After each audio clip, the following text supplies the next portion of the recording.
En la lección de hoy hablaremos un poco de la historia y la estructura de la tabla periódica, un instrumento que nos será de suma utilidad en nuestro curso de química general. La tabla periódica es un sistema que permite visualizar los elementos en términos de un sistema ordenado y de rápida consulta para sus propiedades. Como tal, está pensada para ser un instrumento de consulta y no de memorización. En lecciones anteriores hablamos de la disputa por la naturaleza de las sustancias entre la hipótesis de los cuatro elementos como entidades continuas y el atomismo como entidades discretas o cuantizadas. Sin embargo, durante el Renacimiento, Robert Boyle planteó un mecanismo completamente diferente de entender los elementos.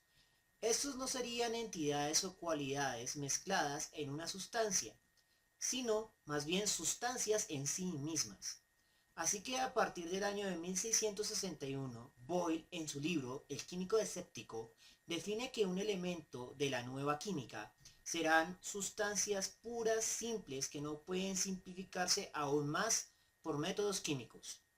Algunas de estas sustancias eran ya conocidas desde la antigüedad, como el cobre, la plata, el oro, el plomo, el estaño y el hierro.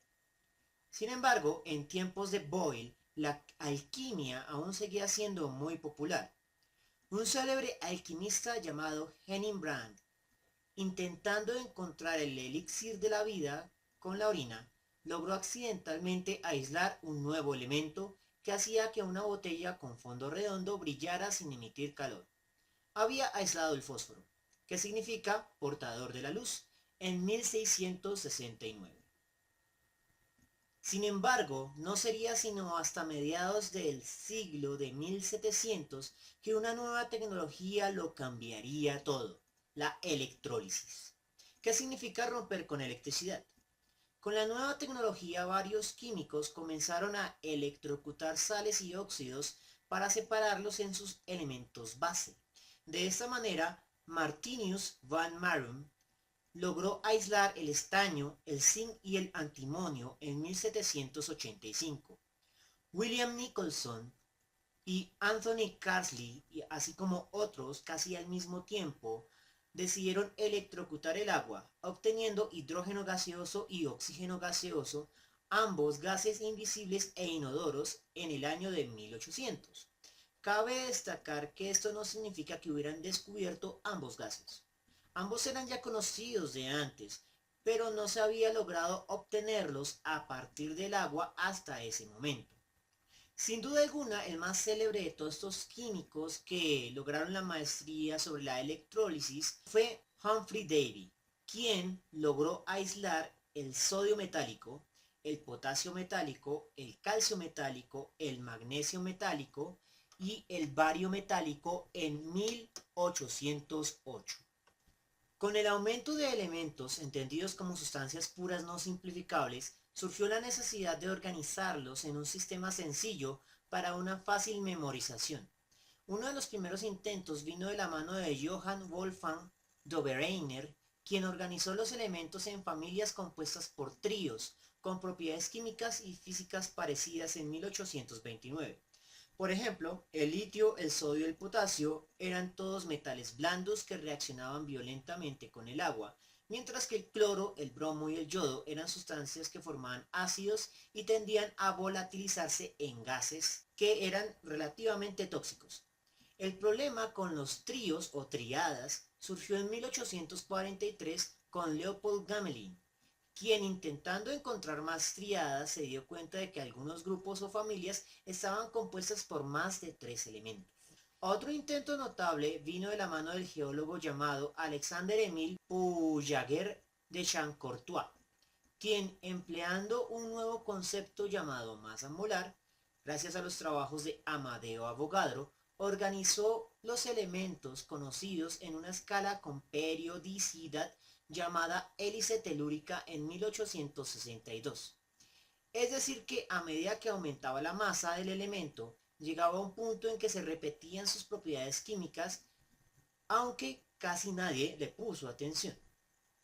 Posteriormente vino Julius Lothar Mayer, quien creó una tabla también con periodicidad en 1864, empleando la valencia o poder de enlace de un elemento más su masa molar creciente con una tabla de 44 elementos.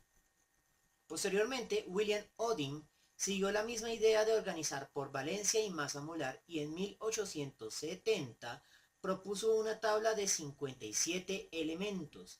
Estas tablas incluso tenían huecos para elementos no descubiertos, pero faltaba algo. Dmitri Mendeleev creó una nueva tabla en 1871 después de algunos intentos. Esta estaba organizada por masa molar y por propiedades químicas de las familias, creando una tabla de alrededor de 60 elementos. La tabla de Mendeleev tenía huecos, pero esa no era la gran novedad.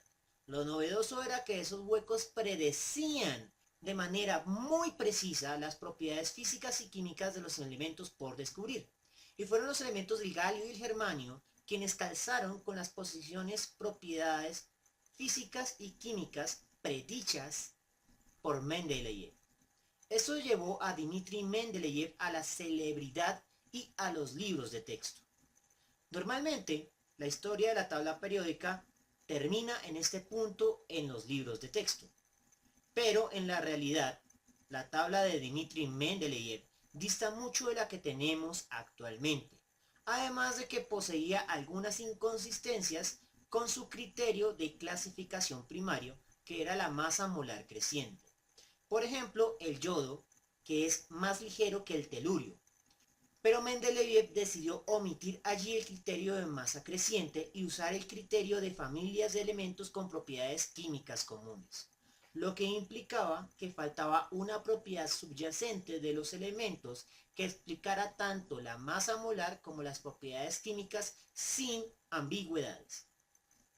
Se tuvo que esperar a la aceptación del atomismo y a la elucidación del núcleo para que Henry Moseley organizara una nueva tabla periódica empleando las cargas positivas del núcleo de los átomos de los elementos e incorpora a los gases nobles a la izquierda como el grupo cero en 1914, un año antes de que lo mataran en la Primera Guerra Mundial.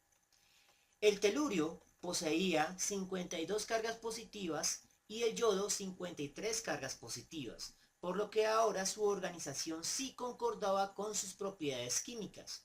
Esta tabla tenía alrededor de 73 elementos, pero aún carecía de guías como los elementos actínidos. Adicionalmente, el crecimiento de la masa molar no se podía explicar tan fácilmente por medio de los protones. Faltaba aún el descubrimiento de los neutrones para tener una explicación fundamental para el crecimiento de la masa de los átomos. La tabla de mano que usamos en la actualidad se la debemos principalmente a Horace Crookes Deming, quien incorpora a los lantánidos fuera del cuerpo principal de la tabla para poder hacer las celdas más grandes en 1923. Esta separación no se debe a ninguna teoría química, sino al simple hecho de que cuando las celdas son más grandes, puedo colocar más información acerca del elemento en dichas celdas, y eso facilita la fabricación de tablas de mano de cartón como las que usamos comúnmente. La tabla de Deming estaba pensada para ser un instrumento de consulta. Básicamente era una copialina y fue popularizada por Industrias Merck en libros de texto y tablas de mano de cartón. Desde aquí en adelante, el último gran aporte que podemos denominar como individual es el de Glenn Seaborg, quien incorpora a los actínidos y coloca en su posición moderna a los gases nobles a la derecha de la tabla en 1945.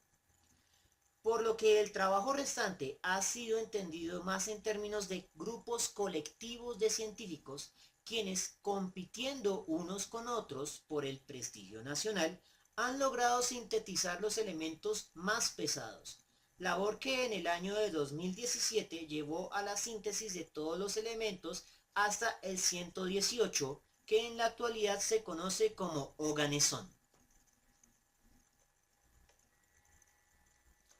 La tabla periódica se organiza en grupos o familias, las cuales son las columnas verticales.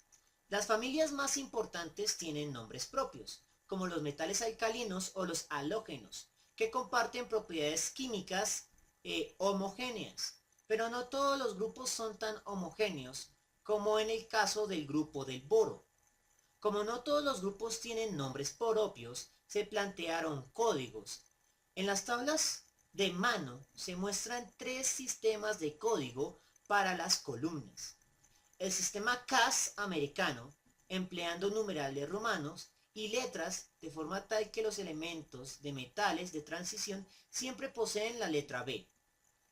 El sistema europeo o IUPAC viejo, en el que los gases nobles se nombran como el grupo 0, y el IUPAC actual, en el que las columnas se numeran con numerales arábicos desde el 1 hasta el 18 de manera continua, omitiendo a los lantánidos y actínidos.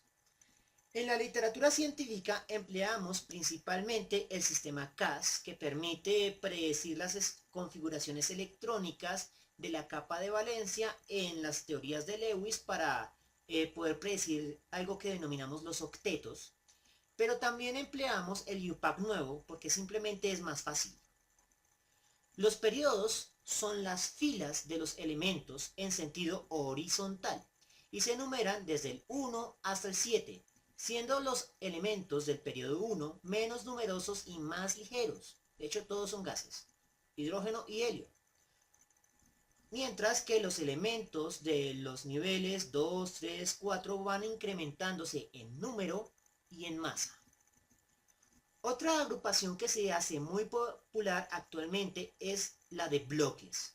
Los bloques se deben a propiedades de la teoría mecánico-cuántica de la organización de los electrones y separa a la tabla en 4 regiones principales: bloque S, bloque P, bloque D y bloque F. Lo más importante en este aspecto es que muchas de las teorías que enseñamos en química general por alguna razón explican con mayor facilidad a los elementos del bloque S y del bloque P. Las causas de que los elementos del bloque D y del bloque F a veces se comporten de manera que no son predecibles, la analizaremos con mayor profundidad al final de este curso de química, cuando completemos el tema del átomo en su versión moderna.